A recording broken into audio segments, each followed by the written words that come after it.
Alright, what's up y'all, it's LakerFan here. As y'all can see by the title of today's video, we're here to ask, do you need an outside big man in NBA 2K22 Next Gen? So I hope y'all enjoy. If you do, for to drop a like, sub if you're new, turn on them noties, all that good stuff. And like always, trying these 1 to 1,000 likes. Now, I asked this question because me personally, I run an inside big man. And albeit not even a true big man, I run on a 6'6" and I play center with it on offense, but guard ball on defense for those who are new to the channel. So in today's video, we have two gameplays. The first one right here, you're going to see two spot ups on the outside, and they're pretty much going to ISO with this level 40 right here, 95 overall, and he's just going to be ISOing the whole time. And essentially, obviously, that means that they have an outside big man and then a spot up as well that's kind of playing as a lockdown, and then they have him as the point guard. So this is a very versatile lineup. They have two good defenders in the backcourt like that, and then their three is still versatile as well in terms of perimeter defense as well. So these guys are going to have a different style of defense too.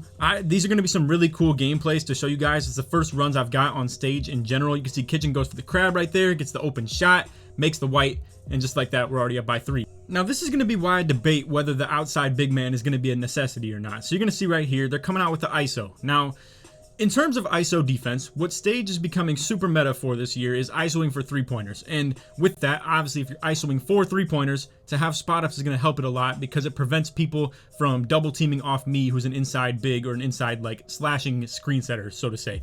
So for instance, these guys could double team 3-pointers if they really wanted to, and they could just give me free 2s all day. Whereas they're not doing that, so they're giving up some 3s. And then on this end of the court, if I'm able to stop him from getting 3-pointers, he only takes his 2s, and just like that, they're scoring dunks every single play. Now, I do 100% acknowledge that this is not the most fun style of play to watch right here, where I'm just going to give them dunks every single possession, and then me and Kitchen are fighting for either, you know, semi-open 2s or anything like that, or if we can get him open on the pick and roll stuff for 3s. As you've seen, 3 possessions in a row already, he's made 3 3-pointers. And just like that, we're up 9-4. And again, I'm going to keep leading this dude to the basket, taking away 3-pointers, and he's taking his early 2s. I do believe, however, that if he really wanted to, he could be working a little bit harder for 3-pointers early in the shot clock, but then you're a little bit more susceptible to steals and stuff like that. I will say they 100% buffed Unpluckable in the latest patch and update, so you don't see too many like pluck steals out here anymore. And you can see reach in right there. I mean, personally, I think they might have went a little bit too hard with it, to be honest, but this is the game that we're playing now, and I'm telling you guys, you really don't play for steals anymore at all, which I already wasn't in the first place. You can see right there, I go for the little manual slip, fake pass, cut right down the middle, go for the easy 2. Again, these are contrasting styles about as far as it could possibly be. They got 3 shooters pretty much. They got a point guard that can shoot, and then 2 spot ups on the outside, so all 3 of the people in their lineup can shoot, whereas I am running screens with an inside big man, yet we're still the ones that are getting more 3-pointers off. And why is that the case? These guys are playing a different style of defense. They're not playing all the way on sides D, and we are 100% going to play sides D if they ever even ran a screen. But in the situation where they're running ISO, I'm just leading them to the basket, and they're getting 2s every single time. Now, this has amounted to them still being only down by 4, but we do still have the ball, and our point guard does have the sharp takeover as well. So right here, if they're going to key in a little bit harder on the 3-pointers, I'll go for the slips. But as you can see, they're not playing sides, and what that leads to is this point guard works a little bit too far over to the left right here, and you're going to see, boom, right here, he's already done for. Why? They're not playing sides. This guy right here could be accountable for the left, and he could be accountable for the right, and then nothing gets open on this top of the key. Yet then it equals me getting really easy 2s, or me or Kitchen can read this corner defender in terms of whether he wants to drop down and actually play any help D. But right here, I mean, this is just very tough defense to be playing right here. And again, mind you, this is with me on an inside big man and an inside. I'm just going to call it a big, and anybody that's got a problem with it, deal with it, because it's a little too much to be calling myself the inside slasher at 6'6". That's just too much. I do want to let you guys know though, if you think the way these guys are playing defense is really stupid, you're going to see in the next gameplay that people play the exact opposite of this, and they're going to just make us take 2s pretty much and force me to get the dunks, and then we got to play good defense to make up for it. And you're going to see how we're playing defense also counteracts it too. And again, the whole topic of this video is to talk about whether or not you need the outside big man. I'm not going to be biased and make the case 100% for running an inside big. It definitely takes a lot of chemistry and IQ between you and your point guard, both of you, to have good IQ and to have chemistry between the two of them. And really, even at that, we still have lost a couple games on this stuff too. This comp stage stuff is different this year, bro. Like, dude's really hawk out here for 3-pointers. This play style is very different than anything we had played. I will let you guys know a lot of what we were running into in this stage right here, and you can see really bad take right there. We get the rebound. a lot of what we were running into with this stage right here was people ISOing for 3-pointers. They weren't ISOing for just dunks and stuff like that. They were going super hard for threes, forcing mismatches onto Tonic right here, our 6'8" big man, and really just putting him in ISO all day, every day. And you're going to see that in the next gameplay, like I was saying. But right here, to wrap things up, you can see we're the one with one person that on the court that can't shoot. These are the guys that have 3 people on the court that can shoot, and albeit we're the ones that had 5 3-pointers, they had 0. All they did was score six times, but they were all dunks off ISO. And then on top of that too, he's running shot and lock takeover, so he's not even really getting that much progress towards something that's gonna even help him really do anything. So that's how I feel as far as that goes. But we're gonna skip to gameplay number 2 real quick. And just to clarify and let you guys see, this is this game right here of the stage. I'm gonna fast forward, and this is the game right after it. So we're going to skip right into that. I hope you guys enjoy the gameplays and stuff like that. If you enjoyed the first one, feel free to drop a like, sub if you're new, turn on them noties. Just want to remind everybody out there, our noti gang, I'm not going to lie, could be a little bit stronger. So if you guys would appreciate turning on the notifications and stuff like that, I don't normally specify it so much. But this right here, I want to talk about. So unfortunately, this is how this year is going to go. They don't have specific separate records when it comes to your park and your stage record or anything like that this year. So unfortunately, all I'm seeing right here is that this dude has a 40% win percentage. Now, I know Too Cold is a really good comp stage like team and stuff like that, and clan, albeit. And unfortunately, this is going to be how the year is going to go all the time. It's going to be me running into somebody that has like a 60 win percent or something like that, and then you guys in the comments are probably just going to bash them and call them garbage and say I'm not even playing anybody who's any good. You're going to see in this game, they're pretty solid. I don't think they're the best by any means. Anybody who's only won 40% of their games isn't that great, but all of that is probably 100% in the stage. These dudes do not mess with that park stuff. They don't hop on there at all. And I gotta say, it is very hard to get wins in here. Me and my squad, we're probably like 60 win percent on this stuff. We're probably like 6 and 5, to be completely honest with you. Now, a lot of that was us losing on early in games because we were forcing 3-pointers. We were trying to compete with other people forcing 3s, and the fact that they were ISOing for 3-pointers and stuff like that. Whereas now in this gameplay of these 2 back-to-back ones that you see, we're comfortable taking our 2s. So it's very weird, right? Because the first one that you see, Kitchen, is just thrusting 3-pointers up left and right. But you're gonna see we are a little bit uncomfortable with how we set up our slip on this one. He is not letting me out the paint right now. I really could have got a 3-second if that was still the rule. I get tied up on the slip right there. I still somehow get the dunk off. It was very ugly, very bad possession. But either way, to start off 2-0, I will never have a problem with it at all. And realistically, I just love when we're winning games in general. Like when we are up on the scoreboard, we can play the way that we want to. We can take our 2s. We can be very conservative with how we play on offense. We can hit those slips. I get my lock takeover boosted off of that. I'm running slash takeover secondary to boost my lock takeover for the dunks that I get as well. I'm never going to save up for double take with the slash take, but it does let me get my lock takeover a little bit easier. Right there, me and Tonic both think he's going for the drive. I get out rebounded right here. The ball is juggling around. I go for the reach in. Thankfully, they don't get the corner 3 off or anything like that right there, but still unfortunate with the rebound. I think on this possession too, you're going to see we struggle with the rebound again as well. Right there, Tonic goes for the passing lane. Me and him are coming out in the sides D. I'm on left, he's on right. Boom, just like that. Playing very good defense, mind you. And then Tonic's going to step up on the right side right there. Unfortunately, gets right past him. Green. That was at the end of the shot clock. We hate to see stuff like that. But again, it is very convenient that we can still take our 2s, and we're still winning the game if we get the 2-point shot off right here. So with that in mind, we're going to come out here, setting the screens. I normally am going to hold screen for the first time to see what they do with it. You can see right here, they are very comfortable playing the sides defense. The guy stays on the left. This one's staying on the right. We're going to run it back this way. Boom, go for the slip right here. Really easy, simple take. And again, builds up my lock takeover progress and stuff like that. Going to be able to make a lot more plays on defense and really just force problems for them. And I think that's going to for sure be the lock, like the takeover duos that I run on 3v3 for the most part. Beautiful pick and roll right there by them. He splits between the sides of us, gets right to the middle. Big man slips as soon as he gets to the middle too. That was perfect offense by them right there.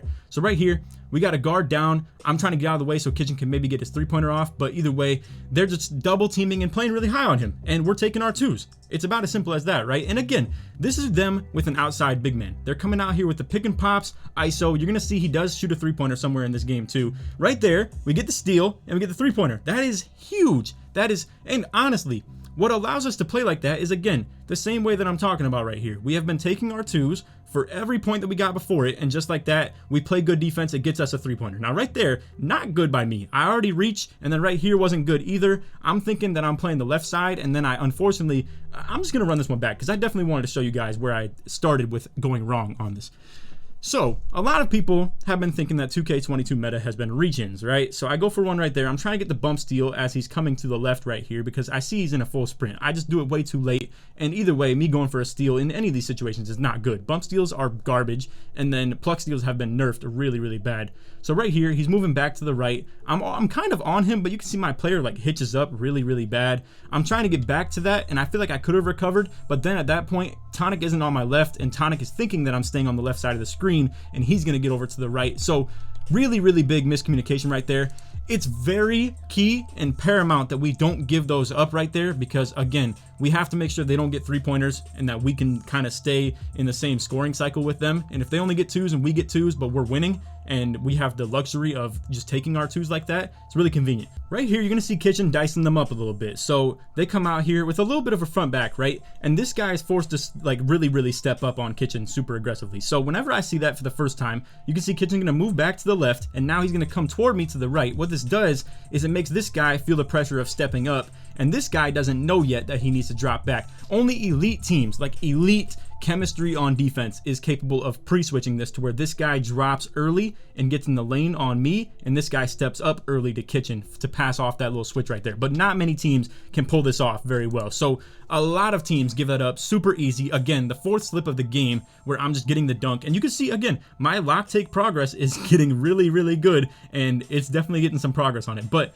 this is what you're going to see a lot of people do, however, and especially if I do get the lock take, they're just going to kind of run away from me. Now right there, he gets caught posting up, but you're going to see this guy right here is going to come out and pretty much ISO Tonic as many times as he possibly can.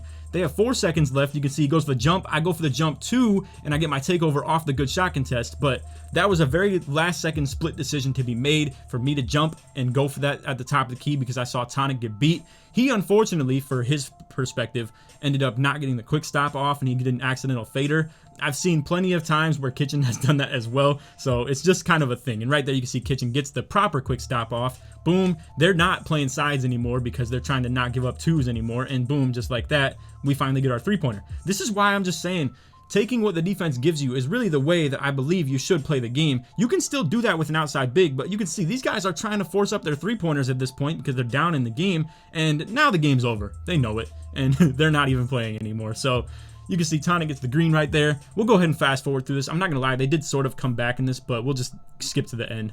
So like I was saying, they kind of brought this back right here. They were getting a couple threes off that we shouldn't have allowed, and you're going to see now we're just kind of going to smarten up and take our twos. You can see though, this is where I want to talk about the stage mentality. I'll have another video for this because I'm sure I'm going to run into plenty of people who still play like this. But mind you, the score right now, right? Like it is 17 to 14 right now. They really can't afford to give up many points at all. If they give up 2 dunks, that's game. Doesn't matter what they score. They give up a dunk right here, and then they still score a 3, it's still 19 to 17. And if we get a dunk on the next possession, then it's game over. So they give up their 5th dunk of the game on a slip or just double teaming the point guard, obviously, right? So now me and Tonic again are going to come out in the sides D. We're trying to prevent as many threes or pick and pop slips or threes from the point guard as we can possibly do. You're going to see right here, he is just going to zigzag left to right, left to right, left to right. And Tonic is actually defending it really well. But you can see, again, zigzag, zigzag, zigzag, looking for that three-pointer. And one thing that's very, very worth noting in this is that if he makes him work hard enough for that three-pointer, his stamina being lower slows his jump shot down. So it's really important that we play that type of defense where we just really hold our own. You can't go for steals. You're just going to give up wide open buckets. This right here, this is what I'm talking about, the stage mentality. I got no clue who in their right mind does this stuff right here other than the typical stage player.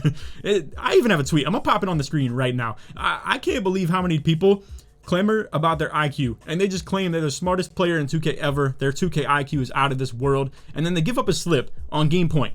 Like when it's 19 points or anything like that, or even 20 and stuff like that. And they don't drop off the corner and at least make the dude in the corner shoot. Now, in this one right here, as you guys can see, Tonic obviously has sharp take. So, I mean, he's staying at home, but still, why? Why? Why do that? And you could make the case that the game was out of their reach and they were just giving up at that point or trying to make like a blitz and like make something happen. But I've seen so many people who just do that and it'll be 19 to 18 or even 19 to 19 and they give that up easy. For no reason, and I really don't get it, but either way, in this game, you could see we still got 3-pointers off. They were playing pretty aggressive high defense. It wasn't fully sides D, but they were playing really high on the hedge defense and stuff like that, and really making sure Kitchen couldn't get 3-pointers off. And even at that, he still had 7 assists. We had 8 assists as a team. Only 1 basket wasn't assisted on. And I went 6 for 6, obviously on all slips, free rolls, free takes to the paint. Got my lock takeover as well off of that. That can make some really big plays with the perimeter badge drop, dropping people's unpluckable.